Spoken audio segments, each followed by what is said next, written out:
Shalom T വിയുടെ എല്ലാ പ്രേക്ഷകർക്കും യൂത്ത് ഗൈഡിലേക്ക് ഹൃദയപൂർവ്വം സ്വാഗതം.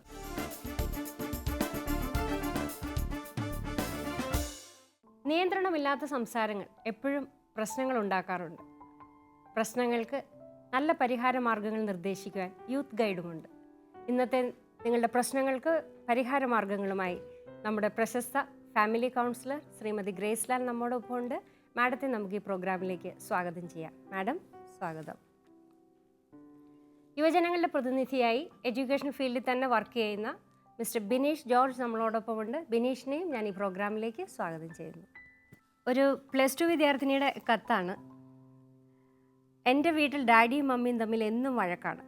അവരെന്തൊക്കെയാണ് പരസ്പരം വിളിക്കുന്നതെന്ന് അവർക്ക് പോലും നിശ്ചയമില്ല. പലപ്പോഴും പഴയ കാര്യങ്ങൾ പറഞ്ഞാണ് വഴക്ക് തുടങ്ങാറ്. ശരിക്കും വീടൊരു നരകം പോലെയാണ്. എനിക്ക് പഠിക്കാൻ പറ്റിയ ഒരു അന്തരീക്ഷം വേണമെന്നുണ്ട്. എനിക്ക് എന്ത് ചെയ്യാൻ കഴിയും? +2 വിദ്യാർത്ഥിനിയുടെ കത്ത്. ഇതിനകത്ത് ഡാഡിയും തമ്മിൽ മമ്മിയും തമ്മിൽ വഴക്കാണ്, എനിക്ക് എന്ത് ചെയ്യാൻ പറ്റും? അതെ, 2 ക്വസ്റ്റ്യൻസാണ്. ഡാഡിയും തമ്മിൽ മമ്മിയും തമ്മിൽ സ്ഥിരം വഴക്കടിക്കുന്നു. ആ ഫാമിലി ഒരു ബ്രോക്കൺ ഫാമിലിയാണ്. അപ്പോൾ അതിൻ്റെ കാരണങ്ങളാണ് ആദ്യം നമുക്ക് സോർട്ട് ഔട്ട് ചെയ്യേണ്ടത്. ഈ മോളോട് അവൾ +2 ആയി. അവൾ തീരെ ചെറിയ കുട്ടിയല്ല, കാര്യങ്ങൾ മനസ്സിലാക്കാനുള്ള ഒരു ബോധം ഉണ്ടായി. കുടുംബജീവിതം എന്ന് പറയുന്നത് പലതരത്തിലുള്ള വ്യക്തിബന്ധങ്ങളുടെയും പലതരത്തിലുള്ള മാനസിക പ്രത്യേകത ഉള്ളവരുടെയും ഒരു കൂട്ടായ്മയാണ്. അവിടെ അഭിപ്രായ വ്യത്യാസങ്ങളുണ്ടാവും, പൊരുത്തക്കേടുകളുണ്ടാവാം, സംഘർഷങ്ങളുണ്ടാവാം, സംഘടനകളുണ്ടാവാം. അത് കുടുംബജീവിതത്തിന്റെ ഒരു ഭാവമാണ്. അത് കുടുംബജീവിതം എന്ന് പറയുന്നത് അങ്ങനെയാണ്. ഏതെങ്കിലും ഭാര്യയും ഭർത്താവും അല്ലെങ്കിൽ ഏതെങ്കിലും അപ്പനും അമ്മയും പറയുക ഇത്രയും നാളായിട്ട് ഞങ്ങളുടെ വീട്ടിലൊരു പ്രശ്നം ഉണ്ടായിട്ടില്ല എന്ന് പറഞ്ഞാൽ അത് മണ്ടത്തരാണ്. അഭിപ്രായ വ്യത്യാസങ്ങൾ ഉണ്ടാവാം. പക്ഷേ ആ അഭിപ്രായ വ്യത്യാസങ്ങൾ പഴയ കാര്യങ്ങൾ പറഞ്ഞ് ഇപ്പം നടക്കുന്നുണ്ടെങ്കിൽ ഇപ്പോഴത്തെ കാര്യത്തിലല്ല അവർ ജീവിക്കുന്നത്. പഴയ കാലത്ത് എന്തോ ചെയ്ത തെറ്റിന്റെ പേരിലോ പഴയ കാലത്തുണ്ടായ എന്തിൻ്റെയോ പേരിലാണ് ഇവർ തമ്മിൽ അടിപിടി കൂടുന്നത്. ആദ്യം അവര് രണ്ടുപേരെയും സ്വസ്ഥമായി കേൾക്കാൻ പറ്റുന്ന ഒരാളുടെ അടുത്തേക്ക് ഈ കുട്ടിക്ക് ആരുടെയെങ്കിലും സഹായത്തോടെ, അമ്മയുടെ ബ്രദറിന്റെയോ അപ്പന്റെ സഹോദരന്റെയോ ആരുടെയെങ്കിലും സഹായത്തോടെ കൊണ്ട് എത്തിച്ചു കൊടുത്തിട്ട് അവരുടെ ആ പ്രശ്നങ്ങൾ തീർക്കാം. പക്ഷെ രണ്ടാമത് ഈ കുട്ടിയെ സംബന്ധിച്ചിടത്തോളം ഇതൊരു എസ്കേപ്പിസമാണ്. കാരണം അപ്പനും അമ്മയും തമ്മിൽ വഴക്ക് പിടിക്കുന്നു, ഞാൻ പഠിക്കുന്നില്ല. അപ്പനും അമ്മയും തമ്മിൽ വഴക്ക് പിടിക്കുന്നത് ഇന്നും ഇന്നലെ കേൾക്കുന്നതല്ല. ആ കുട്ടിക്ക് അവിടെ ചെയ്യാൻ പറ്റുന്ന ചില കാര്യങ്ങളുണ്ട്. അവരെ രണ്ടിനെയും നന്നാക്കാൻ ഏതായാലും ഇത്രയും നാൾ നോക്കിയിട്ട് ആ കൊച്ചു നോക്കിയിട്ട് നടന്നില്ല. അപ്പൊ പിന്നെ ചെയ്യാൻ പറ്റുന്നത് അവൾക്ക് അതിനെ ഒരു ചലഞ്ചായിട്ട് എടുക്കാം. തീർച്ചയായിട്ടും. അപ്പൊ ഇതാണ് എനിക്ക് ദൈവം തന്ന ഫാമിലി. ഈ ഫാമിലിയിൽ ഒന്നുകിൽ അവൾക്ക് അപ്പനോടോ അമ്മയോടോ കൂടുതൽ സ്വാതന്ത്ര്യമുള്ള ആരോടാണോ അതിനെക്കുറിച്ച് ഏതെങ്കിലും ഒരു സമയത്ത് പതുക്കെ പോയിരുന്ന് ഡിസ്കസ് ചെയ്യാം. നിങ്ങളിങ്ങനെ പ്രശ്നം ഉണ്ടാക്കുന്നു, എൻ്റെ പഠനത്തെ ബാധിക്കുന്നു, എനിക്ക് സ്കൂളിൽ ചെന്നിരിക്കുമ്പോൾ എനിക്ക് വിഷമം വരുന്നു, എനിക്ക് ഒന്നിലും കോൺസെൻട്രേറ്റ് ചെയ്യാൻ പറ്റുന്നില്ല, അതുകൊണ്ട് എനിക്ക് വേണ്ടി അമ്മ മറുപടി പറയാതിരിക്കുക, അപ്പ പറഞ്ഞോട്ടെ. അല്ല, ഇനി അപ്പയുടെ അടുത്താണ് അവൾക്ക് സ്വാതന്ത്ര്യം എങ്കിൽ അവൾ അപ്പയോട് പറയണം, അപ്പേ അമ്മ പറയട്ടെ, അമ്മയുടെ സ്വഭാവം ഇങ്ങനെയാണ്, അമ്മ ഇടയ്ക്കിടയ്ക്ക് ഇങ്ങനെ പ്രശ്നം ഉണ്ടാക്കിക്കൊണ്ടിരിക്കും, അപ്പോൾ ഒന്നും മിണ്ടാതിരിക്കും എനിക്ക് വേണ്ടി. അപ്പോൾ അങ്ങനെ അവൾക്ക് ആരോടെങ്കിലും ഏറ്റവും സ്വാതന്ത്ര്യമുള്ള ഒരാളോട് സംസാരിക്കാം. വേറൊരാളെ കൊണ്ട് അവരടുത്ത് കൊണ്ടുപോയിപ്പിക്കാം, അല്ലെങ്കിൽ ഇങ്ങനെ സ്വാതന്ത്ര്യത്തോടെ സംസാരിക്കാം. പിന്നെ വേറൊരു കാര്യമെന്ന് പറയുന്നത്, ഇവൾ ഒറ്റയാണോ എന്ന് എനിക്കറിയില്ല, ഒരു കുട്ടിയോ ഉള്ളോ എന്ന് എനിക്കറിയില്ല. ചേട്ടനനിയന്മാരോ അല്ലെങ്കിൽ ആങ്ങളമാരോ ഒക്കെ ഉണ്ടെങ്കിൽ അവൾക്ക് അവരുടേതായ ഒരു സാമ്രാജ്യം ഉണ്ടാക്കിയെടുക്കാം. പിള്ളേർക്ക് ഒരുമിച്ച് കളിക്കാനും ഒരുമിച്ച് പഠിക്കാനുള്ള റൂമിൽ കയറി കഥ കടിച്ച് അവർക്ക് പഠിക്കാനും ഒക്കെ ചെയ്യാം. ഇവള് ചെയ്യേണ്ടത് പഠിക്കുക. +2 കഴിഞ്ഞ് കഴിഞ്ഞാൽ എന്തായാലും അവൾ ഏതെങ്കിലും ഒരു കോഴ്സിനായിട്ട് വീട് വിട്ട് മാറണം. വീട് വിട്ട് മാറിക്കഴിയുമ്പോൾ അവൾക്ക് ഹോസ്റ്റലിൽ നിൽക്കാൻ പറ്റും, അതിനകത്ത് കോൺസെൻട്രേറ്റ് ചെയ്യാൻ പറ്റും. അപ്പം അതുകൊണ്ട് അവളുടെ ജീവിതം അവളുടേതാണ്, അത് അവളുടേത് മാത്രം. ആർക്ക് വേണ്ടി അത് സ്പോയിൽ ചെയ്യാതിരിക്കുക. അത് അവള് വളരെ ശ്രദ്ധയോടെ ഏറ്റെടുത്തേ പറ്റൂ. വഴക്ക് പിടിക്കുന്ന അപ്പനെ അമ്മയെ മാറ്റാൻ ഏതായാലും എന്നെ കൊണ്ട് പറ്റുന്നില്ലെങ്കിൽ എനിക്കിതിനകത്തുനിന്ന് കുറച്ച് പാഠങ്ങളുണ്ട്. എൻ്റെ ജീവിതം കൂടുതൽ സുരക്ഷിതമാക്കണമെങ്കിൽ ഞാൻ പഠിച്ച് ജോലി വാങ്ങിച്ചേ പറ്റൂ. അപ്പോൾ പഠിക്കുക, നല്ല നിലയിലെത്തുക, ജോലി വാങ്ങിക്കുക, അത് അവൾക്ക് ചെയ്യാൻ പറ്റുന്ന വളരെ പ്രധാനപ്പെട്ട ഒരു കാര്യമാണ്. പിന്നെ ആ കുടുംബത്തെ അവൾക്ക് അവളുടെ പപ്പയും മമ്മിയും ദൈവത്തിന് സമർപ്പിച്ച് പ്രാർത്ഥിക്കാം. ദൈവം പ്രവർത്തിക്കുമ്പോൾ അതിനുള്ള ഒരു അവർക്ക് വ്യത്യാസം ഉണ്ടാവും. അപ്പോൾ അവർക്ക് അവർക്ക് വേണ്ടി നിരന്തരമായിട്ട് പ്രാർത്ഥിക്കുക മോള്. ശരിയാണ്. മക്കൾ മാതാപിതാക്കൾക്ക് വേണ്ടി പ്രാർത്ഥിക്കുമ്പോൾ ദൈവം നൽകുന്ന അനുഗ്രഹങ്ങൾ നിരവധിയാണ്. എന്താണ് ബെനീഷിൻ്റെ അഭിപ്രായം? പ്രാർത്ഥനയിൽ അധിഷ്ഠിതമായ ഒരു കുടുംബമാണെന്നുണ്ടെങ്കിൽ ഇങ്ങനെ ഒരു വഴക്കും വയ്യാണൊന്നും ഉണ്ടാവില്ല എന്ന് ഞാൻ വിചാരിക്കുന്നു. അതേപോലെ തന്നെ ഇപ്പോൾ ഉള്ള കുട്ടികളിൽ പലപ്പോഴും കണ്ടുവരുന്നൊരു കാര്യമാണ് നമ്മുടെ ഇൻകേപ്പബിലിറ്റിയെ മറ്റുള്ളവരുടെ പ്രശ്നങ്ങളിലേക്കായിട്ട് താരതമ്യം ചെയ്ത് അതിനെ എസ്കലേറ്റ് ചെയ്ത് കാണിക്കുക. ഇങ്ങനെ വരുന്ന കുട്ടികളിൽ ഉണ്ടാവുന്ന രണ്ട് കാര്യങ്ങളാണ്. ഒന്ന്, എന്തിനും ഏതിനും ഒരു ഒഴിവുകൾ കണ്ടെത്തിക്കൊണ്ട് അവനവൻ തന്നെ ഒഴിഞ്ഞു മാറുക. ഇനി ഇങ്ങനെ വരുന്ന കുട്ടികളെ ടാർഗറ്റ് ചെയ്യുന്ന ഒരു ഗ്രൂപ്പ് കൂടിയുണ്ട്. അപ്പം ആ സ്കൂളുകളിലാണെങ്കിലും ഈവൻ പലപ്പോഴും നമ്മൾ ചൂഷണത്തിന് ഇരയാവുന്ന കുട്ടികൾ അല്ലെങ്കിൽ അങ്ങനെയുള്ള കാര്യങ്ങളെല്ലാം ബ്രോക്കൺ ഫാമിലീസ് നിന്ന് വരുന്നതാണ്. അതിൽ തന്നെ ഓരോ ഘടകങ്ങളായിട്ടുണ്ട്. അപ്പം ഇങ്ങനെ എപ്പോഴും കുറ്റം പറഞ്ഞ് മറ്റുള്ളവരിൽ കുറ്റം കാണാൻ ശ്രദ്ധിക്കുന്ന കുട്ടികളുണ്ടെന്നുണ്ടെങ്കിൽ അവരെ തന്നെ കോൺസെൻട്രേറ്റ് ചെയ്ത് അല്ലെങ്കിൽ അവരെ ടാർഗറ്റ് ചെയ്യപ്പെട്ടേക്കാം. അപ്പോൾ ആ കുട്ടിയും അത് ഒരു ഒരു അപകടത്തിലേക്ക് ചെന്ന് ചാടിയേക്കാം.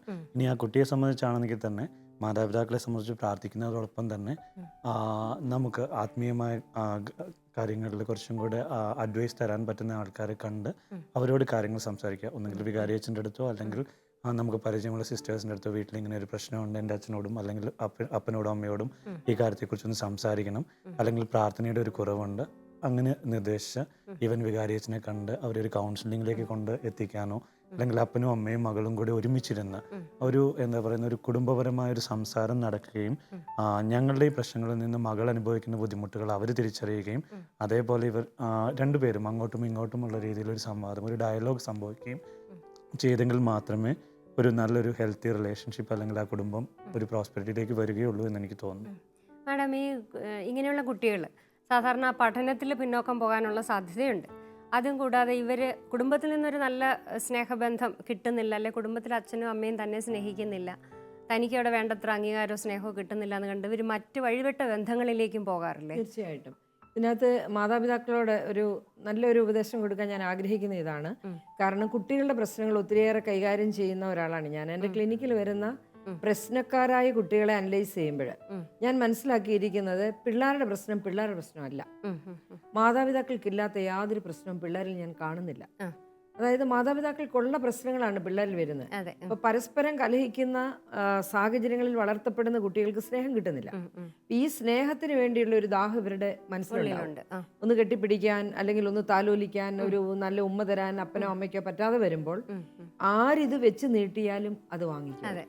അത് ചിലപ്പോൾ ഫേസ്ബുക്കിലൂടെയുള്ള ബന്ധങ്ങളിലാകാം, അല്ലെ വാട്സാപ്പിലൂടെയുള്ള പരിചയങ്ങളിലാകാം, ഇല്ലെങ്കിൽ ക്യാമ്പസ് പ്രണയങ്ങളിലേക്കൊക്കെ ഈ പിള്ളേർ പോകുന്നു. ഇങ്ങനെയുള്ള കേസുകളിൽ ഞാൻ കണ്ട 2-3 കാരണങ്ങൾ മാതാപിതാക്കളുടെ അറിവിലേക്ക് ഞാൻ പറയുകയാണ്. പിള്ളേർ പോയി പ്രായത്തിൽ മുതിർന്നവരുമായിട്ടുള്ള ബന്ധങ്ങൾ സ്ഥാപിക്കും. അതായത് ഒരു 10-20 വയസ്സുള്ള പെൺകുട്ടികൾ 50-60 വയസ്സുള്ള പുരുഷന്മാരുമായിട്ടായിരിക്കും അവരുടെ സൗഹൃദങ്ങൾ സ്ഥാപിക്കുക. കാരണം ഒരു ഫാദർലി അഫെക്ഷൻ കിട്ടുന്നില്ല. അപ്പൊ ആ ഇഷ്ടവും കിട്ടുന്നുണ്ട്, ഒരു കാമുകന്റെ ഇഷ്ടവും കിട്ടുന്നുണ്ട്, ബാക്കി എല്ലാം അവർക്ക് വേണ്ട എല്ലാ ഇഷ്ടവും അവിടെ കിട്ടുന്നുണ്ട്. അങ്ങനെയുള്ള ബന്ധങ്ങളിൽ പിള്ളേർ പോയി അബദ്ധങ്ങളിൽ പോയി പെടുന്നുണ്ട്. പിന്നെ രണ്ടാമത്തെ കാര്യം എന്ന് പറയുന്നത് ദാമ്പത്യ സ്നേഹം എന്താണ്? നമുക്കിപ്പോൾ ഒരാളോട് സ്നേഹമുണ്ടെങ്കിൽ നമ്മൾ എന്ത് വിട്ടുവീഴ്ചയ്ക്കും തയ്യാറാവും. ഭാര്യ-ഭർത്തൃ ബന്ധത്തിൽ പ്രശ്നങ്ങളില്ലാഞ്ഞിട്ടല്ല, ഇവിടെ അതങ്ങനെ ഇല്ലാതെ വരുന്നെങ്കിൽ ഒന്നുകിൽ അവർ നല്ലയാണോ നല്ല പെണ്ണോ ആയിരിക്കില്ല. നമ്മൾ പ്രശ്നങ്ങൾ ഉണ്ടാകും, പക്ഷെ നമ്മൾ ചെയ്യുന്നത് നമ്മൾ ഏറ്റവും കൂടുതൽ സ്നേഹിക്കുന്ന ആൾക്ക് വേണ്ടി നമ്മളത് വിട്ടുകൊടുക്കുക, ജയിക്കട്ടെ. അത് നമ്മൾ സ്നേഹിക്കുന്നിടത്താണ് വിട്ടുകൊടുക്കൽ ഉണ്ടാകുന്നത്. അതിനാണ് ഇപ്പൊ വിട്ടുവീഴ്ചയ്ക്ക് തയ്യാറല്ല ഇവിടുത്തെ എല്ലാ ഭാര്യ-ഭർത്താക്കന്മാരുടെയും പ്രശ്നം. എനിക്ക് ജയിക്കണം, ഭർത്താവിന്റെ മുന്നിലോ ഭാര്യയുടെ മുന്നിലോ തോക്കാൻ ആർക്കും മനസ്സില്ല. അപ്പൊ അതുകൊണ്ടുള്ള കുഴപ്പം എന്ന് പറഞ്ഞാൽ ശരിയായ ഒരു സ്നേഹത്തിലേക്ക് വരുന്നില്ല. എൻ്റെ അടുത്ത് വരുന്ന പ്രശ്നങ്ങളുള്ള എല്ലാ ഭാര്യ-ഭർത്താക്കന്മാരും എന്നോട് ചോദിക്കുന്ന ഒരു ചോദ്യമേ ഉള്ളൂ: കുടുംബത്തിൽ സന്തോഷം ഉണ്ടാവാൻ എന്ത് ചെയ്യണം, കുടുംബത്തിൽ സമാധാനം ഉണ്ടാവാൻ എന്ത് ചെയ്യണം? ഞാൻ ഇവർക്ക് സ്ഥിരം കൊടുക്കുന്ന ഒരു മറുപടി എന്താണെന്ന് ചോദിച്ചാൽ, കുടുംബത്തിൽ സമാധാനവും സന്തോഷവും ഉണ്ടാകണമെങ്കിൽ നിങ്ങൾ ഒരു കാര്യം ചെയ്താൽ മതി, നിങ്ങൾ രണ്ടുപേരോട് അങ്ങ് സ്നേഹിക്കുക, നിങ്ങൾ വേറെ ഒന്നും ചെയ്യണ്ട. Very simple. നിങ്ങൾ രണ്ടുപേരും അങ്ങ് സ്നേഹിക്കുക.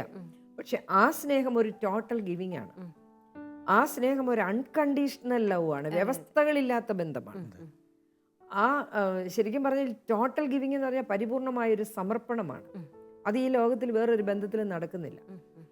മാതാപിതാക്കള് മക്കളോടുള്ള ബന്ധത്തിലോ സഹോദരങ്ങളോടുള്ള ബന്ധത്തിലോ ഒന്നും നടക്കാത്ത ഒന്നാണ് ഭാര്യാഭർത്തൃ ബന്ധത്തിൽ നടക്കുന്നത്. കാരണം ശരീരത്തിൻ്റെ മേലെ മനസ്സിൻ്റെ മേലെ നമുക്ക് എന്തൊക്കെയുണ്ട് അതിൻ്റെ എല്ലാം മേലെ പൂർണ്ണമായ അവകാശം ജീവിത പങ്കാളിക്ക് നമ്മൾ വിട്ടുകൊടുക്കുക. ആ വിട്ടുകൊടുക്കൽ വേറൊരു സ്നേഹത്തിലും നടക്കുന്നില്ല. ആ ഒരു പൂർണ്ണമായ സമർപ്പണത്തിലേക്ക് ഭാര്യാഭർത്താക്കന്മാർ വരാൻ തയ്യാറാകണം. അപ്പോൾ ആ വിട്ടുകൊടുക്കലിൻ്റെ സ്നേഹം അവർക്ക് അനുഭവിക്കാൻ പറ്റും. പിന്നെ രണ്ടാമത്തേത് അൺകണ്ടീഷണൽ ആണ് ദാമ്പത്യ സ്നേഹം. അവിടെ കണ്ടീഷൻസ് ഇല്ല. ഇപ്പം നമുക്കിവിടെയുള്ളതെല്ലാം കണ്ടീഷൻസ് വെച്ചിട്ടാണ്. അതായത് എനിക്ക് ഒന്നും മേടിച്ചു തരുന്നില്ല, എനിക്ക് സമയം തരുന്നില്ല, എന്നെ മനസ്സിലാക്കുന്നില്ല, എന്നെ കൊണ്ടുപോകുന്നില്ല, എൻ്റെ വീട്ടിൽ വരുന്നില്ല, എൻ്റെ അപ്പനെ അമ്മയെ നോക്കുന്നില്ല, എനിക്കിതെല്ലാം കിട്ടുന്നില്ല, അതുകൊണ്ട് എനിക്ക് ഇയാളെ സ്നേഹിക്കാൻ പറ്റുന്നില്ല. അതേസമയം സ്നേഹിച്ച് നോക്കിയിട്ട് ഇത് കിട്ടുന്നുണ്ടോ ഇല്ലയോ നോക്കാനുള്ള മനസ്സില്ല. നമ്മൾ അങ്ങോട്ട് കൊടുത്തിട്ട് ഇങ്ങോട്ട് കിട്ടുന്നില്ലെങ്കിൽ നമുക്ക് പരാതിപ്പെടാം. ഇതങ്ങനെയല്ല. അത് ആ ഒരു ടോട്ടൽ ഗിവിങ്, ഒരു കൊടുക്കൽ വാങ്ങലിൻ്റെ തലത്തിലേക്ക് മാതാപിതാക്കൾ വരിക. കാരണം ദാമ്പത്യ സ്നേഹത്തിന് 2 ലക്ഷ്യങ്ങളുണ്ട്. ഒന്ന്, ഭാര്യാഭർത്താക്കന്മാർ തമ്മിലുള്ള പ്രണയം. 2, സന്താനങ്ങളുടെ ഉൽപ്പാദനവും വളർത്തലും. അതാണ് ദാമ്പത്യ സ്നേഹത്തിൻ്റെ ഒരു പരിണിത ഫലമായിട്ട് വെച്ചിരിക്കുന്നത്. ഈ സന്താനങ്ങളുടെ ഉൽപ്പാദനവും വളർത്തലും എന്ന് പറയുമ്പോൾ തലമുറകളെ രൂപപ്പെടുത്തിയെടുക്കുന്ന വലിയൊരു പ്രക്രിയയാണ് ദാമ്പത്യ ബന്ധം. മക്കളും കുഞ്ഞുമക്കളുമായിട്ട് നമ്മളിവിടെ അവശേഷിപ്പിച്ചു പോകുന്ന നമ്മുടെ അടുത്ത ജനറേഷൻ, തലമുറ, ആ ഒരു ഉത്തരവാദിത്വ ബോധം ഭാര്യാഭർത്താക്കന്മാർക്കുണ്ടെങ്കിൽ പിള്ളേരുടെ മുന്നിൽ ഇവർ വഴക്ക് പിടിച്ചോട്ടെ, പിള്ളേരുടെ മുമ്പിൽ വഴക്ക് പിടിക്കാതിരിക്കുക. അവർക്ക് വേണമെങ്കിൽ ഒരു ദിവസം പിള്ളേർ പോയി കഴിഞ്ഞാൽ വേണേൽ വഴക്ക് പിടിക്കാവുന്നിടത്തോളം വഴക്ക് പിടിക്കാം. പക്ഷെ അപ്പനും അമ്മയും തമ്മിൽ അഭിപ്രായ വ്യത്യാസം ഉണ്ട് എന്ന് മക്കൾ അറിയാതിരിക്കുക. മക്കൾ അറിയേണ്ട കാര്യമൊന്നുമില്ല, അവർക്ക് അഭിപ്രായ വ്യത്യാസങ്ങൾ ഉണ്ടാവാം. മക്കളുടെ മുൻപിൽ അറ്റ്ലീസ്റ്റ് അവർക്കത് പറയാതിരിക്കാം. പിന്നെ ചില അമ്മമാർക്കുള്ള കുഴപ്പം എന്താണെന്ന് വെച്ചാൽ അപ്പൻ്റെ കുറ്റം മോളോട് പറയും. കാരണം അവർക്ക് വേറെ പറയാനൊരു വഴിയില്ല. നിൻ്റെ അപ്പൻ ഇങ്ങനെയാണ്, നിൻ്റെ അപ്പൻ അങ്ങനെയാണ്, അയാൾ എന്നോട് ഇങ്ങനെയാണ് ചെയ്യുന്നത്, അതുകൊണ്ടാണ് ഞാൻ വഴക്ക് പിടിക്കുന്നത്. അതെന്തിനാണെന്നറിയാം? മകളെ ചേർത്ത് നിർത്താൻ. ആരും കേൾക്കാതെ അപ്പൻ ഇത് തന്നെയായിരിക്കും മോനോട് പറയുന്നത്. നിൻ്റെ അമ്മ ഇങ്ങനെയാണ്, അവളെ ഒറ്റ ഒരുത്തി കുടുംബം നശിപ്പിച്ച് അവൾ ഇന്ന് എൻ്റെ ജീവിതത്തിലേക്ക് കയറി വന്നു, അതോടെ എൻ്റെ ജീവിതം കോഞ്ഞാട്ടേപ്പി തീർന്നു പോയി എന്ന് പറയും. അപ്പോൾ ഇതിനകത്ത് പിള്ളേർ വിചാരിക്കുന്നത് ഇതിലാരാ ശരി, അപ്പനാണോ ശരി, അമ്മയാണോ ശരി? പല കുഞ്ഞുങ്ങൾ എന്നോട് ചോദിച്ചിട്ടുണ്ട്, ഇതിലാരാ ശരി?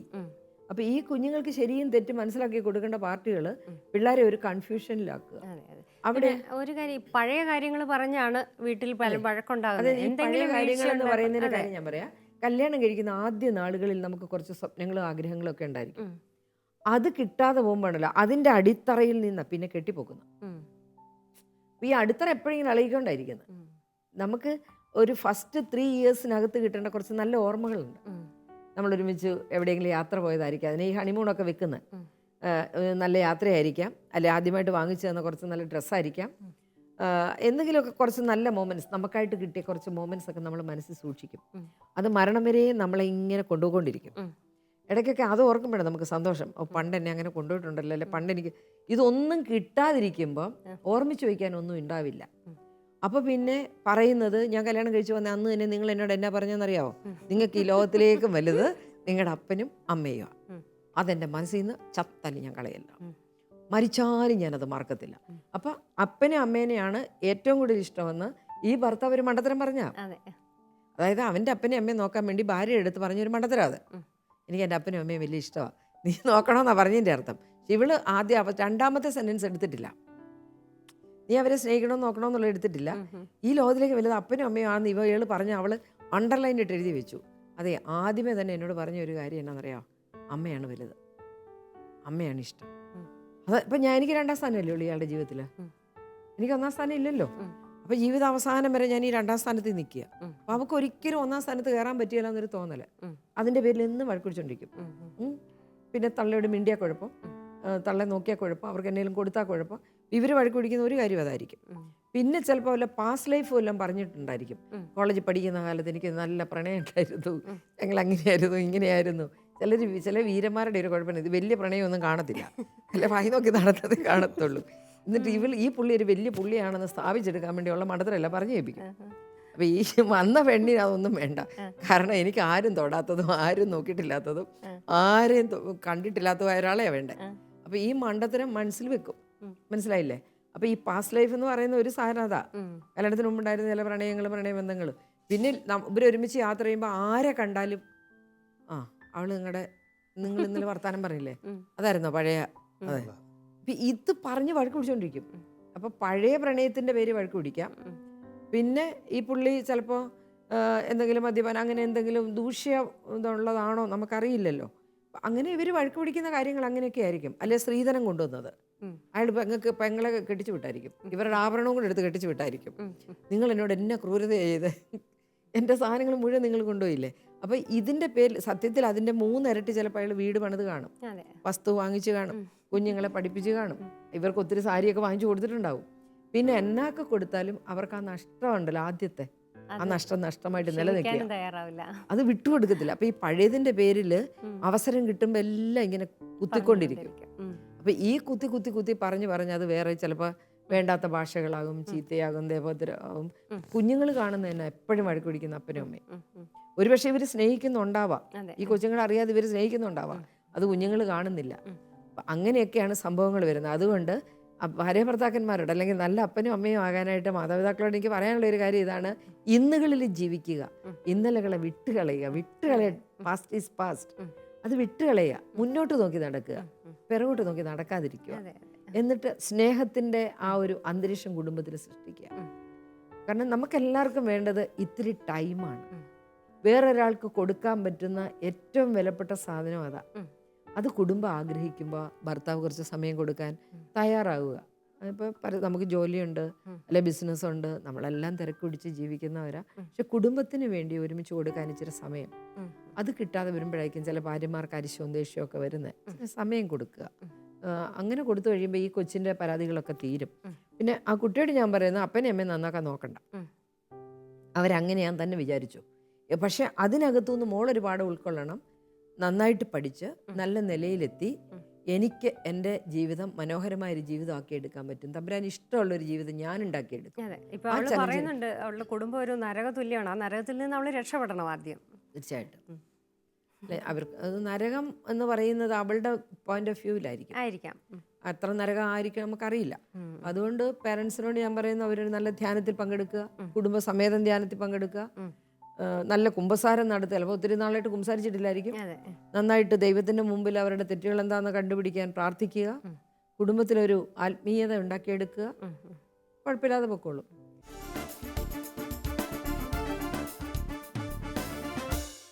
എൻ്റെ ഭർത്താവ് വളരെ പ്രശസ്തമായ ഒരു കുലീന കുടുംബത്തിലെ അംഗമാണ്. ഭർത്താവിൻ്റെ അപ്പൻ ഡിവോഴ്സ് നേടി മകളുടെ പ്രായമുള്ള ഒരു സ്ത്രീയെയാണ് കല്യാണം കഴിച്ചത്. കുടുംബത്തിൽ 5 സഹോദരങ്ങളാണുള്ളത്. അതിൽ 4 പേരും ഡിവോഴ്സ് നേടിയവരാണ്. ഞങ്ങളുടെ കാര്യവും വിവാഹമോചനത്തിൻ്റെ വക്കിലാണെന്ന് പറയാം. ഭർത്താവിന് എല്ലാവരെയും സംശയമാണ്, അപ്പനെയും സഹോദരങ്ങളെയും ഡ്രൈവറിനെ വരെ. ഈയിടെ എന്നെ വല്ലാതെ ഉപദ്രവിക്കുന്നു. ആരോടെങ്കിലും പറഞ്ഞാൽ കൊന്നുകളയുമെന്ന ഭീഷണി. പുറമെ ഞാനൊന്നും അറിയിക്കാറില്ല. മർദ്ദനം കൊണ്ട് മുഖത്തുണ്ടായ പാടുപോലും തട്ടിയതാണ് മുട്ടിയതാണ് എന്നൊക്കെ പറഞ്ഞ് ഞാൻ ആരെയും അറിയിക്കാതെ ഇത്രയും നാളും കഴിഞ്ഞു. എനിക്കിനി സഹിക്കാൻ വയ്യ. ഞങ്ങൾക്ക് കുഞ്ഞുങ്ങൾ ഉണ്ടായിട്ടില്ല. നല്ലൊരു ഉപദേശം പ്രതീക്ഷിക്കുന്നു. അവരുടെ പ്രശ്നത്തിൽ അവരുടെ കുടുംബത്തിൻ്റെ പാരമ്പര്യത്തിൽ വളരെ പ്രധാനപ്പെട്ട ഒരു കാര്യമാണ് ഹസ്ബൻഡ് വൈഫ് റിലേഷൻഷിപ്സ് ഒന്നും ശാശ്വതമല്ല. കാരണം അത് പല ഡിവോഴ്സസായി. അപ്പോൾ അവർക്ക് എന്തെങ്കിലും പേഴ്സണാലിറ്റി ഡിസോർഡർ ഉള്ള മനുഷ്യന്മാരുണ്ട് അവിടെ ഏതെങ്കിലും തരത്തിൽ. ആണുങ്ങളിലാണോ വന്നു കയറുന്നവരെ പല കുടുംബങ്ങളിൽ നിന്ന് വരുന്നത് അങ്ങനെ ഉണ്ടാകാം. അതായത് ഒരു സ്ത്രീ ആണുങ്ങളാണല്ലോ ഈ കുടുംബത്തിലുള്ള ആണുങ്ങൾ വന്നു കയറുന്ന പെണ്ണുങ്ങൾ, അവർ പല കുടുംബങ്ങളിൽ നിന്ന് വരുന്നവരാണ്. അപ്പൊ പല കുടുംബങ്ങളിൽ നിന്ന് വരുന്ന പല വ്യക്തിത്വങ്ങളുള്ളവര് എന്തുകൊണ്ട് അവർക്ക് എല്ലാവർക്കും ഒരേപോലെ വരുന്നു? അപ്പൊ അവിടെ മെയിൻ ആയിട്ട് ആ കുടുംബത്തിന്റെ വളർത്തലില് ആണുങ്ങളെ രൂപപ്പെടുത്തി എടുത്തതില് കുടുംബജീവിതത്തിന് വേണ്ടിയുള്ള അവരുടെ കാഴ്ചപ്പാടുകളിലൊക്കെ വ്യത്യാസങ്ങളുണ്ട്. അതുകൊണ്ടാണ് പക്ഷെ അവർ ഭാര്യയെ സ്നേഹിക്കുന്നില്ലായിരിക്കാം, അല്ലെങ്കിൽ അവർക്ക് ഒരു മാരിറ്റൽ ലവ് അല്ലെങ്കിൽ സെക്ഷൽ ലൈഫ്, ഇങ്ങനെ ഒത്തിരി കാര്യങ്ങളുണ്ട്. അതിനൊക്കെ അവർ പരാജയങ്ങളായിരിക്കാം. അതുകൊണ്ടാണ് സ്ത്രീകൾ വിട്ടു പോകുന്നത്. ഈ കുട്ടിയെ സംബന്ധിച്ചിടത്തോളം ഇത് പിടിച്ചു നിൽക്കുകയാണ് അവസാനം.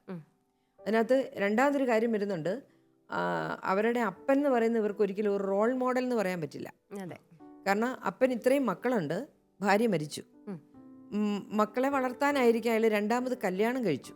പക്ഷെ കല്യാണം കഴിച്ചത് ചെറിയ ഒരു മക്കളുടെ പ്രായമുള്ള ഒരു ചെറിയ പെൺകുട്ടിയായിരുന്നു.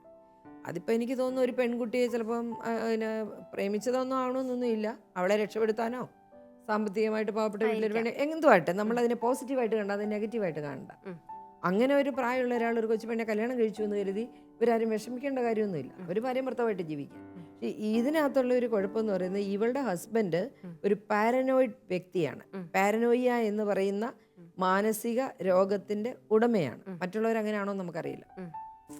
കാരണം ഇവനൊരു പാരനോയിഡ് വ്യക്തിത്വമുണ്ട്, സംശയരോഗം. ആ സംശയരോഗം ഒരു പക്ഷേ അപ്പൻ്റെ സുന്ദരിയായ ചെറുപ്പക്കാരിയായ ഭാര്യ അവിടെ വന്നു കഴിഞ്ഞ് ഉണ്ടായ ചില കുഴപ്പങ്ങളിൽ നിന്നുണ്ടായതാണ്. അത് നമുക്കറിയില്ല. എങ്കിലും ഞാൻ അതിനെ ഒന്ന് എടുക്കുകയാണ് അങ്ങനെ. അപ്പം ഇവളെ സംബന്ധിച്ചിടത്തോളം ആദ്യം മനസ്സിലാക്കേണ്ടത് ഹി നീഡ്സ് ട്രീറ്റ്മെൻറ്റ്. അവനൊരു രോഗിയാണ്.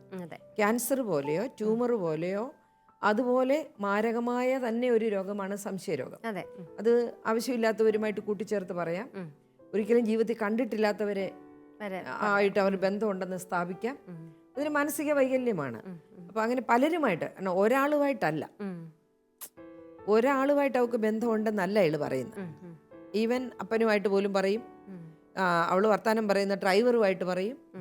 അപ്പം അതൊരു രോഗത്തിൻ്റെ അവസ്ഥയാണ്. അവൻ മാറിക്കൊണ്ടിരിക്കുന്ന വ്യക്തികൾ ഒരു വ്യക്തിയിൽ കോൺസെൻട്രേറ്റ് ചെയ്ത് അവൻ്റെ കൂടാണ് നീ എന്ന് പറയുകയല്ല. അപ്പോൾ അതൊരു രോഗമാണ്. അതിന് ട്രീറ്റ്മെൻ്റ് ഉണ്ട്. സൈക്യാട്രിസ്റ്റിനെ കാണേണ്ട ട്രീറ്റ്മെൻറ്റാണ്. തലച്ചോറിൽ വരുന്ന മാറ്റമാണ്. അത് ഒന്നാമത് ചെയ്യേണ്ടതിന് പകരം അവൾ ഇവനെ പ്രൊട്ടക്റ്റ് ചെയ്യാൻ വേണ്ടി ആരോട് ഇവിടെ വിഷമങ്ങൾ പറഞ്ഞില്ല ഇതുവരെ. അതൊരു വലിയ തെറ്റാണ് അവൾ ചെയ്തത്. കാരണം അവളെന്നല്ല, ഇനിയുള്ള ഇത് സഹിക്കുന്ന എല്ലാവരോടും ഞാൻ പറയുകയാണ്, അങ്ങനെ രഹസ്യമായിട്ട് നിങ്ങളിത് സഹിക്കണ്ട. കാരണം കുടുംബത്തിന്റെ പേര് പോകുമല്ലോ എന്നോർത്ത് പിറമെ ഇവര് ഭംഗിയായിട്ട് അഭിനയിക്കുന്നു. പിറമെ ഇവര് പുറത്തു പോകുന്നുണ്ട്, ആൾക്കാരുടെ മുന്നിൽ ഇവര് നല്ല ഭാര്യയും ഭർത്താവാണെന്ന് തോന്നിപ്പിക്കുന്നുണ്ട്. അത് ചെയ്യേണ്ട ആവശ്യമില്ല. കാരണം അത് അവന്റെ രോഗത്തിൽ നിന്നാണ് അവൻ കാണിക്കുന്നത്. ഇവക്ക് എന്നാ രോഗം? ഇവളെന്തിനാ അങ്ങനെ കാണിക്കുന്നത്? അപ്പൊ ഇവക്ക് വിശ്വസിക്കാൻ പറ്റുന്ന, ഇവിടെ ഇപ്പൊ ആരും ഇല്ല അവക്ക് വിശ്വസിക്കാൻ പറ്റുന്ന, എല്ലാരും ഡിവോഴ്സ് ഒക്കെ എടുത്തവരാ. അതുകൊണ്ട് ഇവക്ക് വിശ്വസിക്കാൻ പറ്റുന്ന ഇവളുടെ വീട്ടിൽ ആരെങ്കിലും കാണണം. പ്രായം ചെന്ന മാതാപിതാക്കൾ എന്ന് ഞാൻ പറയില്ല, ആങ്ങളെയോ കാർന്നോമാരോ അല്ലെങ്കിൽ നല്ല ധ്യാന ഗുരുക്കന്മാരോ ആരെങ്കിലും നമുക്ക് നന്നായിട്ട് വിശ്വസിക്കാൻ പറ്റുന്ന ഒരാളുടെ അടുത്ത് ഇവൾ ഈ പ്രോബ്ലം പറയണം. മെഡിസിൻ പ്ലസ് കൗൺസിലിംഗ് രണ്ടും ആവശ്യമാണ്. സൈക്കോ തെറാപ്പീസ് ഉണ്ട്. മെൻ്റൽ പെർവേർഷൻസ് മാറാൻ വേണ്ടി നല്ല തെറാപ്പിസ്റ്റുകളെ സമീപിച്ചു കഴിഞ്ഞാൽ അവർക്കതെല്ലാം മാറ്റിയെടുക്കാൻ പറ്റുന്ന കാര്യങ്ങളാണ്. നല്ല മെഡിസിൻസ് ഉണ്ട്. ഇതെല്ലാം കണ്ട് പേടിച്ച് ഈ മരുന്നൊക്കെ കൊടുത്താൽ വട്ടാണോ അങ്ങനെ ചിന്തിക്കേണ്ട ആവശ്യമില്ല. പഴയ കാലം പോലെ അല്ല. സൈക്കാട്രി ഒത്തിരി വളർന്നു കഴിഞ്ഞു നമുക്ക്. കാരണം ഇന്നത്തെ മനുഷ്യന്റെ സ്ട്രെസ്, ജീവിത രീതികൾ എല്ലാം മനുഷ്യനിൽ ഒത്തിരി മാനസികമായ പ്രശ്നങ്ങൾ ഉണ്ടാക്കുന്നുണ്ട്. ചെറിയ ചെറിയ പ്രശ്നങ്ങൾക്ക് മെഡിസിൻ എടുത്തത് കൊണ്ട് ജീവിതം മുഴുവൻ വട്ടാണെന്നൊന്നും വിചാരിക്കേണ്ട കാര്യമില്ല. എൻ്റെ ഭർത്താവിന് വട്ടാണെന്നല്ല അവൾ വിചാരിക്കേണ്ടത്, അതൊരു രോഗമാണെന്നാണ് വിചാരിക്കുന്നത്. അപ്പോൾ അതിന് ഒരു നല്ല ഡോക്ടറുടെ സഹായം തേടുക. മെഡിസിനുണ്ട്. അപ്പോൾ അടിച്ച പാട് അടിച്ചതാന്ന് തന്നെ പറയണം. അല്ലാതെ അവൾ എന്തിനാ അവനെ അങ്ങനെ പ്രൊട്ടക്ട് ചെയ്യുന്നു? അതാണ് എനിക്ക് മനസ്സിലാവാത്ത കാര്യം. അവൻ കൊന്നുകളയെന്ന് പറഞ്ഞ് ഭീഷണിപ്പെടുത്തുന്നു എന്നൊക്കെയാണ് പറയുന്നത്. അങ്ങനെ കൊല്ലാനാണ് തലവരെയെങ്കിൽ കൊന്നോട്ടെ. അവളങ്ങനെ ഭീഷണിപ്പെടുത്തുന്നെന്ന് പറഞ്ഞാൽ ഉടനെ അത്ര മണ്ടിയാണ്. നമ്മളല്ല അവിടെ നിന്ന് അങ്ങ് പൊക്കോണം, വേറെ ഒരു സ്ഥലത്തേക്ക് അങ്ങ് മാറിയേക്കണം, അവൻ്റെ കൂടെ താമസിക്കേണ്ട. അവളെ സംബന്ധിച്ചിടത്തോളം എനിക്ക് തോന്നുന്നു അവനെ അവൾ ഇഷ്ടപ്പെടുന്നുണ്ടായിരിക്കും, സ്നേഹിക്കുന്നുണ്ടായിരിക്കും. മറ്റു 3-4 പേര് ഡിവോഴ്സ് ചെയ്തു പോയി. ഇവള് നല്ലൊരു കുടുംബത്തിൽ വളർന്ന പെണ്ണായിരിക്കും. പക്ഷെ വേറൊരു കാര്യമുണ്ട്, ഇവര് തമ്മിൽ സെക്ഷൽ റിലേഷൻഷിപ്പ് ഉണ്ടോന്ന് എനിക്കറിയില്ല. പിള്ളേരില്ല, കുട്ടികളില്ല. അപ്പോൾ അത് ഇതിൻ്റെ ഒരു സെക്കൻഡറി കുഴപ്പമാണ്. അവരുടെ റിലേഷൻഷിപ്പ് എങ്ങനെ ഉണ്ട്, എന്തുകൊണ്ട് പിള്ളേരില്ല. അപ്പോൾ ഇവക്ക് ഡോക്ടറെ കാണിക്കാൻ ഒരു പ്രയാസവും ഇല്ല. പിള്ളേരുണ്ടാവാൻ വേണ്ടി ട്രീറ്റ്മെൻറ്റിനാണെന്നും പറഞ്ഞ് ഒരു ഡോക്ടറെ അടുത്ത് പോയാൽ ഡോക്ടർ റെഫർ ചെയ്തോളൂ. ഇതെല്ലാം ഇവർക്ക് ചെയ്യാവുന്ന കാര്യങ്ങളാണ്. ഭർത്താവിനെ പിടിച്ച് വട്ടിൻ്റെ ആശുപത്രി കൊണ്ടുപോകേണ്ട കാര്യമൊന്നുമില്ല. ഇവർക്ക് കുഞ്ഞുങ്ങളുണ്ടാകാൻ വേണ്ടിയുള്ള ഒരു ചികിത്സയ്ക്ക് വേണ്ടിയാണ് എൻ്റെ കൂടെ വരണമെന്ന് പറയാം. ആരെയെങ്കിലും ഇവളൊരു തേർഡ് പേഴ്സണെ കണ്ടെത്തണം, അല്ല ഇതൊന്നും ശരിയാകത്തില്ല. കാരണം അവർക്ക് അയാളെ പറഞ്ഞ് മനസ്സിലാക്കാൻ പറ്റത്തില്ലാത്തത് കൊണ്ട് ഒരു തേർഡ് പേഴ്സണെ കണ്ടെത്തി അയാളുടെ സഹായത്തോടെ ഇവനെ ട്രീറ്റ് ചെയ്യുക. ചിലപ്പോൾ ഒത്തിരി പിന്നെ എന്താ പറയുക, പഴകിയതല്ല എങ്കിൽ, അല്ലെ ഒത്തിരി പിന്നെ ഡീപ്പല്ല എങ്കിൽ പെട്ടെന്ന് മാറും. 3 മാസമൊക്കെ മരുന്ന് കഴിക്കണം, ചിലപ്പോൾ ചിലത് 3 വർഷമൊക്കെ വരെ കഴിക്കേണ്ടി വരും. അത് ഡോക്ടറാണ് തീരുമാനിക്കുന്നത്. അവൻ്റെ ബ്ലഡ് ടെസ്റ്റ് ഒക്കെ നടത്തിയിട്ട് ഡോക്ടറാണ് തീരുമാനിക്കുന്നത് എത്ര നാൾ കൊടുക്കേണ്ടി വരുമെന്ന്. അത് കൊടുക്കണം, അത് കൊടുത്ത് മാറ്റണം. പക്ഷെ ഇവരോട് ഞാൻ പറയുന്നത് മാറ്റാവുന്ന കാര്യങ്ങളാണ്. ചിലപ്പോൾ ആ കുടുംബത്തിലൊരു മെസ്സഞ്ചറായിട്ടോ ആ കുടുംബത്തെ രക്ഷിച്ചെടുക്കേണ്ട ഒരു രക്ഷകയായിട്ടോ ദൈവം അവളെ അങ്ങോട്ട് അയച്ചതാണെങ്കിലോ? അതെ, ഒരു ചിലപ്പോൾ ഒരു കുടുംബം രക്ഷിക്കാൻ ഒരു നല്ല പെണ്ണ് ചെന്നാൽ മതി. ശരിയാണ്. അവിടെ ഇത്രയും പ്രശ്നങ്ങളുണ്ട്. ആ പ്രശ്നങ്ങളുള്ള വീട്ടിൽ അവരെ എല്ലാവരെയും ദൈവത്തിലേക്ക് നയിക്കാൻ, അല്ലെ അവരെ രക്ഷപ്പെടുത്താനായിട്ട് ആ പെണ്ണിനെയാണോ ദൈവം ഉപയോഗിക്കുന്നത് എന്ന് ഇവള് തിരിച്ചറിയേണ്ടിയിരിക്കുന്നു. അപ്പം അവൾക്ക് കുറച്ച് നല്ല കാര്യങ്ങളിലൂടെ, ഭർത്താവിൻ്റെ രോഗമാണെങ്കിൽ അയാൾക്ക് മരുന്ന് കൊടുത്തു അയാളെ മാറ്റാം, പിന്നെ രണ്ടാനമ്മേനെ അംഗീകരിക്കാം. എത്ര പ്രായമാണെങ്കിലും, പ്രായമുണ്ടോ ഇല്ലയോ എന്നുള്ളതൊന്നും ഒരു പ്രശ്നമൊന്നുമല്ല. അത് അവരെ അംഗീകരിക്കാനായിട്ട് ഒരു അമ്മയുടെ സ്ഥാനം തന്നെ എന്താണേലും അതിനെ അങ്ങ് അംഗീകരിക്കുക. പിന്നെ അവിടെ ഡിവോഴ്സ് ചെയ്ത 3-4 ആണുങ്ങൾ നിൽക്കുന്നു. അതൊക്കെയാണ് ഈ ഭർത്താവിൻ്റെ സംശയം എന്ന് പറയുന്നത്. അതിന് ചെയ്യാൻ പറ്റുന്നത് ഒന്നുകിൽ ഇവർക്ക് രണ്ടുപേരും കൂടെ സെപ്പറേറ്റ് ഒരു വീട്ടിലേക്ക് താമസം മാറ്റാം, കുറേ നാളത്തേക്ക് ഒരു വാടക വീടോ അല്ലെ ഒരു കൊച്ചു വീടോ ഉണ്ടാക്കിയിട്ട് ഇവർ കാരണം വേറെ ആർക്കും ഫാമിലി ഇല്ല ഇവിടെ. അപ്പോൾ ഇവർക്ക് രണ്ടുപേർക്കും മാത്രമായിട്ട് ഒരു ഫാമിലി ഉണ്ടാക്കിയെടുക്കാം. ഒരു ടെമ്പററി കുറേ നാളത്തേക്കൊന്ന് മാറി നിന്നുകൊണ്ട് നല്ലൊരു ജീവിതത്തിലേക്ക് വരാനായിട്ട് ഇവർക്കൊന്ന് ശ്രമിച്ചു നോക്കാം. അതിന് വേണമെങ്കിൽ ഇവൾക്ക് ആരുടെയും സഹായത്തോടെ, അവർക്ക് പെട്ടെന്ന് നാളെ ഭർത്താവിനെ വിളിച്ചുകൊണ്ട് പോകാനൊന്നും പറ്റത്തില്ല. അതുകൊണ്ട് ആരെങ്കിലും അതിനകത്ത് ഇടപെടണം. അല്ലെങ്കിൽ കൗൺസിലിങ്ങിന് ഒരു കൗൺസിലർ വേണേൽ ചെയ്യാൻ പറ്റുന്ന കാര്യങ്ങൾ ആരെങ്കിലും ഒരാൾ ഇടപെട്ടാൽ തീർച്ചയായിട്ടും നമുക്ക് ആ കുടുംബം രക്ഷപ്പെടുത്തി എടുക്കാൻ പറ്റുന്ന കുടുംബമാണ്.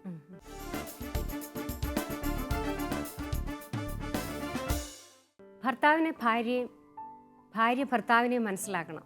അതിന് കഴിയുന്നില്ലെങ്കിൽ കുടുംബ ബന്ധങ്ങൾ ശിഥിലമാകും. ഈ പ്രോഗ്രാമിനെ കുറിച്ചുള്ള നിങ്ങളുടെ വിലയേറിയ അഭിപ്രായങ്ങളും നിർദ്ദേശങ്ങളും പ്രശ്നങ്ങളുണ്ടെങ്കിൽ അവയും ഞങ്ങൾക്ക് എഴുതുക. എഴുതി അറിയിക്കേണ്ട വിലാസം: the producer, youth guide, Shalom TV, Peruvannamuzhi PO, Calicut. വീണ്ടും കാണാം നമുക്ക് അടുത്ത എപ്പിസോഡിൽ മറ്റു ചില കത്തുകളുമായി. അതുവരേക്കും നന്ദി.